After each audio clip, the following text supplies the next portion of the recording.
I absolutely love Batwoman. I love her in the comics. I love her in the animated series. I have not watched the TV series because I'm basically done with CW superhero TV shows. However, given how much I love Batwoman, why was I so disappointed in her when I made this video? Let's get into it. There is a difference between you and me. We both looked into the abyss. But when it looked back at us, you blinked. Hi guys, Ungravy here, and this is a DC Legends video. Happy Pride Month! In honor of Pride Month, I'm going to go ahead and do a video actually on Batwoman and one coming out on Aqualad later. I figured out some things about Aqualad that I need to correct. And so I'm going to go ahead and put some rings into him, correct those things, and then do a video on him. In the meantime and in between time, Batwoman. Batwoman is an absolutely amazing tune in the game. She's incredible. There's one thing that happened that absolutely stunned me. However, she is one of my favorite tunes in the game. And like when I first started playing the game and I didn't really understand what turn meter was and how that worked. She came out right around that same time. And she has this A3 that had me down 2 tunes before I even knew what was happening. And I was like, what in the world is this? So anyway, I'm gonna go ahead and get into her kit. First off on the look, I love the legendary look so much that I don't even remember what the original skin was. I probably should go look that up, but I do love her skin and the way it looks. It's just straight up what it is in the comic. That's why I love it. All right, so now going to the kit. Neutralize and destroy. Damage to an enemy, apply 4 crit damage down. I mean, honestly, nothing to write home about. And then on the legendary ability, plus 5% true damage per invisible teammate. Now, here's the other thing too. Doing this because she is now a tune that you can farm in red alerts. I have her at L4. I need, let me go ahead and check real quick. So 15 plus 24, 125 frags to take her L5. I don't usually do L5, especially not for what that was gonna be, but I will take her RB1 if I can go ahead and get, well, 535 frags in the time that she's in red alerts. Then I would take her RB1. I would definitely take her RB1 as soon as I get the opportunity to. Stealth ops. Gain invisibility, 3 strength ups, and 20% turn meter. Double all effects on stealth ops if Batwoman is already invisible. Let me be real with you. I had no idea that was a thing. So if she's invisible out of the gate, double all effects of stealth ops. That means she starts out with 40% turn meter up and 6 strength ups. So if I run her under Nightwing, she's gonna be even more of a beast. Yo, I did not know that. Actually, this might take me back to doing something that I've done in the old school, which is I wanna try that out like immediately. On the A3, heavy damage to an enemy, plus 80% additional damage if invisible. I think she's incredible, and I've been using her wrong this whole time. That's how good she was. Like I could have run her under, I mean, granted Nightwing wasn't doing his thing like back when she first came out. I could have been running her under Clayface. Like really though. Oh my, I feel like such a dummy right now. All right, so Kane Legacy. Passive ability, 27% chance, and then let's go ahead and do 2, 4, 6, 8, 10, 13. So you have a 40% chance to apply 4 crit damage down at the beginning of each enemy turn. Use stealth ops at the start of battle. That is what made her cool as hell. And now that I think about it, this might explain some problems that I was running into with her in terms of her being under somebody that was invisible and her beating out like Lady Shiva. I really need to check that out. Because right now, that is the ability, by the way, like while I'm talking to myself, this is the ability that made her so dangerous when she first came out and I was first starting out in the game, because she would literally do stealth ops at the very beginning, right?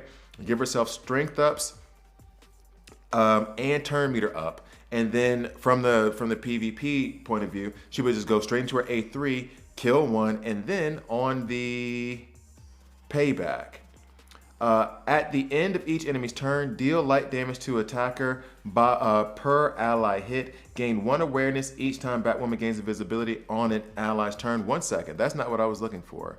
27, and then the beginning of each enemy's turn applies. It does apply the cooldown. Because here's the thing. Oh, here we go. And then so on the A3, I'm sorry, I missed that legendary point. Use piercing grapple on a random enemy if target is killed. So what would happen is this A3, this A4 would go off, right? She would have her A2 at the very beginning stealth ops, get the turn meter up, get the strength ups.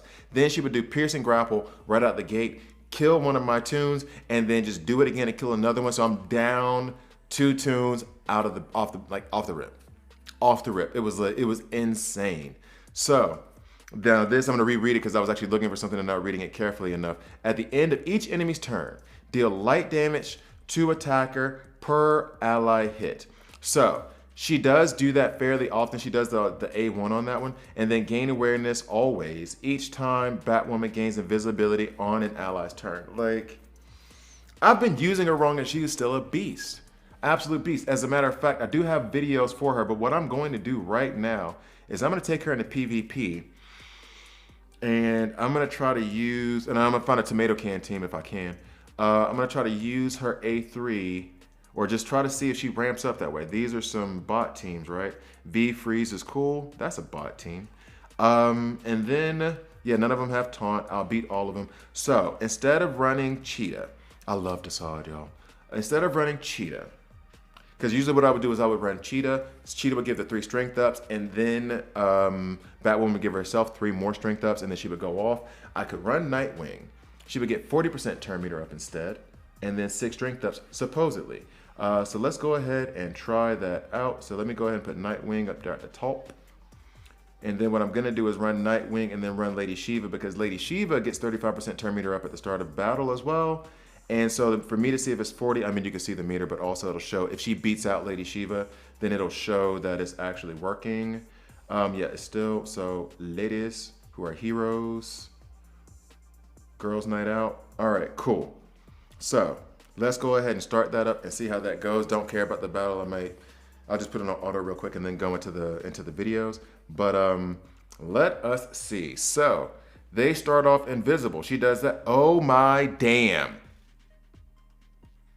Are you kidding me? I've been using her wrong this whole, she has 6 strength ups.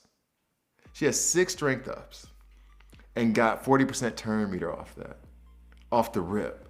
Now think about it this way. What if I were to run, and then does it again? Now, what if I were to run her with Clayface, right? With Cheetah at lead, right? So then she start off with 9 strength up. She'd be a, I cannot believe all this time I've been using her so wrong. I have to take her RB1. I do. I don't care about the rest of this battle. I really don't. Retreat. That is nuts to me. I can't believe I've been doing that. And then on top of it, all right, I'm gonna do one more thing. I gotta see it with the clay face and the cheetah thing. One more thing. Forgive me. One more thing. Beast. Absolute beast. The only downside to that turn meter thing is also like, because I want to run her with Kilowog. Let's go ahead and do this. So we'll go ahead and put Cheetah in there. Boop, boop, boop, boop, boop. Yeah, what's up? So we'll put Cheetah in there, and then let's go ahead and get Clayface out.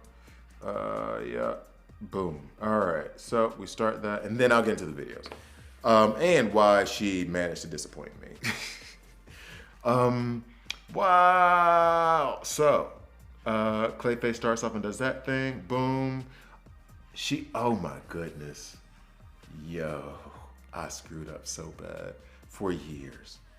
Let's go ahead and just do that thing. Yo, for years I've been doing that wrong. That isn't, and Desaad is just a beast. I love Desaad. He's so awesome. Like I did the top 10 and I made a mistake, and I think I'll release the video in the meantime. I made a mistake in leaving Black Flash off, and I put Mongol on. I think I was doing that a little bit prematurely, but the only reason I didn't put Desaad or Granny Goodness is because I don't like to do it on the month that they come out, put those tunes in. Truth be told, he's top 10 for me already, and I've been playing with it for a bit. Anyway, so I'm gonna go ahead and get into the videos. Be right back. So this is Batwoman on the Chapter 1 Chapter 8 Heroic Campaign, last node. Love the animation, doing it twice, taking them out, sup. However, this is where she disappointed me. I think that despite Batwoman being a loner, that she works best with teams in terms of survivability for herself, the way that she gives her self-awareness if she's invisible, if she gains invisibility from an ally. Because even though even though it looks like she's putting up nuts numbers, and she is, and she's taking everybody out with one shot, I get it. At the same time, she can't survive on her own. She has no real mechanism when she's solo to give herself health back, give herself shield. She has that one mechanism to get one awareness, and that is not enough for her to get through heroic campaign. So as a solo instrument, an army of one, when it comes to like heroic campaign, she can't do it. She cannot do it alone. And I did it multiple times, guys. I did it multiple times because I was stunned by it, because I thought any 7011 tune could do heroic campaign, but I guess I was wrong. Now, moving on. So this situation, we have Aquaman, Wonder Woman, Coda, Batwoman, and Desaad. Love Desaad. Wonder Woman is there to actually give Batwoman more strength ups. Aquaman is there, obviously, to deal with Black Flash. And then she should go ahead and go first off rip. And then I think what I want to do is take out Spectre. So let's go ahead and get to it. What I want to do is take out Spectre. All right. And somebody needs attention. Isn't that right? All right. So, in any case, shout out Uwa to the Watcher. My dog's still cuter though. All right. So here we go. Wanting to take out Spectre at first. Now here's the thing. If I had known about that invisibility thing, Spectre would have been gone. Thank you, Wonder Woman, for making this whole video about you and not Batwoman. Oh boy, Wonder Woman Coda can still wreck folks. But that's the thing. If I had paid attention, if I had read the kit properly, if I had done what I was supposed to do, then Batwoman, I would have put Nightwing or Clayface, whoever, and Batwoman would have been easily able to take out Spectre. Easily. But no, I did. Oh my God. Now, to be fair, I guess to myself, I haven't really used her consistently. Or the last time I read her kit was like 2 years ago. So I didn't really revisit that concept. Wish I had. Boy. And actually, what would have been cool is she would have gotten hit with a critical shot from Black Flash there. That would have given her some empowered strength ups. This situation, we are able to take out Spectre. We go ahead and stun everybody with Desaad because he's a beast. And then from that point forward, it's easy money. Like her ability to one-shot 2 tunes out of the gate, especially with that strength up thing that I have not. That's going to bug me, especially with that strength up thing. Then she is going to, she just is not quite the AoE attack that you would get from a Dr. Poison or a Starfire or something that wipes out an entire team. But if you build it right and build her right, she can eliminate half the team for you, which gives you a massive advantage. If you want to have that kind of advantage, like, how do I put it? This is why you should be farming her in red alerts, okay? Because that advantage that you would get from her taking out at least one tune on the opposing side is absolutely huge, because the way a lot of teams are built in terms of PvP are based on, so many Black Flash teams are based on the tunes working together. You rarely see tunes where it's just like, I'm just gonna do this on my own. So for example, in this scenario, Black Flash is there to, was this the one I already looked at? Black Flash is there to turn me to lock everybody, to rob us of a turn. That's what Aquaman is there in the background. But then Spectre is there to actually neutralize the rest of the team once Azrael kills somebody, and then Cheetah's there to give them the turn meter up and to give them strength ups to help Azrael like lay people down. So it is, let's pause here. Told you guys I was using Parasite a lot more lately. So most teams, they're trying to work together in a certain way. They're trying to have a synergy between the tunes themselves. And so if you could take out 2 of them off the rip, then whatever they've planned or whatever kind of synergies they have just become immediately useless because they're missing half of the pieces they needed to do it. So here I have Parasite there to strip the buffs from Terra.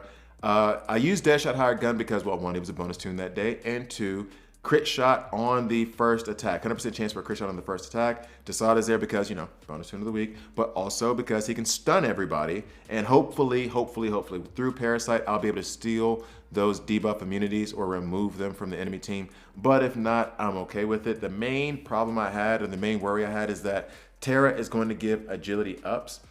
And that is going to kind of deter or kind of get in the way, mitigate the damage that Batwoman is going to be able to do, because those agility ups lessens physical damage. And of course, Batwoman is physical damage. So let's see how this goes. Take Spectre out first, right?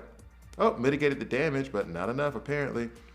So one shot from Deadshot. Deadshot Hired Gun used to be able to crack people with his A3. And now it's like, nah, bruh. It's not even, it's not. All right, so after this, I'll go ahead and go into her stats. Come on now. I mean, honestly, just let let Parasite finish the job. Oh, he doesn't have his A2 ready. That's why. Oh, well, he still got her out. All right, so let's go ahead and go to the stats. So, DC Legends Toolkit, Batwoman, speed. She's 63rd. Does not matter if you get that legendary ability. She's going to be, well, if she's invisible, she's going to be first. HP, 127th. That is low. And she is squishy. She can go down relatively easily, but the invisibility and the awareness keep her alive, keep her tanky. Strength is 61st, which, okay, cool. However, the way she stacks up strength ups and putting some more support around, that kind of, I understand it kind of mitigates her from being an absolute beast. Intelligence, you're not really looking at intelligence from her, only so that she has a higher defense against special damage tunes, which she does not since she's coming in at 114. Agility is low too. Agility is actually the, well, yeah, you know, agility ups the defense against physical damage. So she is just squishy all over the board. But crit chance, highest, and crit value, 4th highest. So if you get her to stack those strength ups and then she also crits, like if you put someone with crit chance ups like a Owlman next to her, yikes. So in any case, absolutely love her kit. The stats actually seem, I mean, they seemed balanced in the sense of she's not going to be some god that you can't kill. However, she can do solid damage still to this day. She can take out one-shot tunes, and she's been out for quite a few years. So absolutely love her. Let's go ahead and get back to the videos.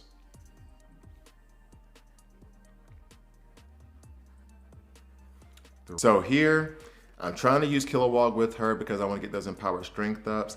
Desaad, of course, stuns, and then Lex for the healage and turn meter up, actually. The way that I'm looking at it, though, is that she's pretty, in terms of a damage dealer, she's pretty plug and play. You have to put the right things around her. Okay, plug and play isn't the right way. That's not the right way to put it. She can do plug and play type things depending on the scenario. However, if you want her to have the maximum amount of success, you do need to set up around her.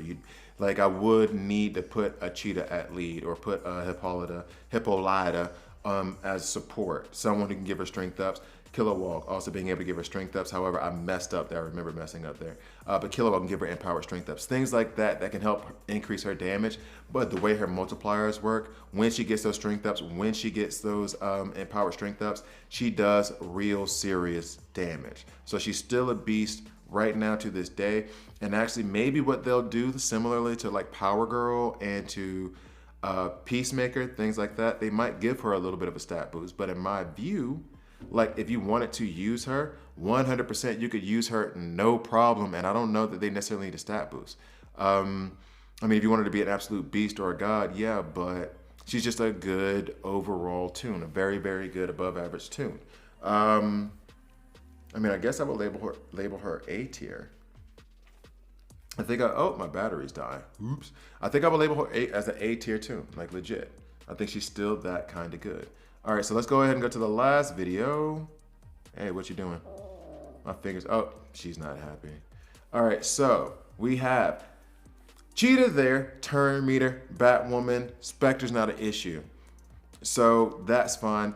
Hippolyta's there to give more strength ups and turn meter up, and then Desaad is there obviously to stun everyone. Thankfully, Superman is not at lead, so we can get rid of those two. See, like get rid of those two off the rip. Now this team didn't have great synergies or whatever, but get rid of those two off the rip.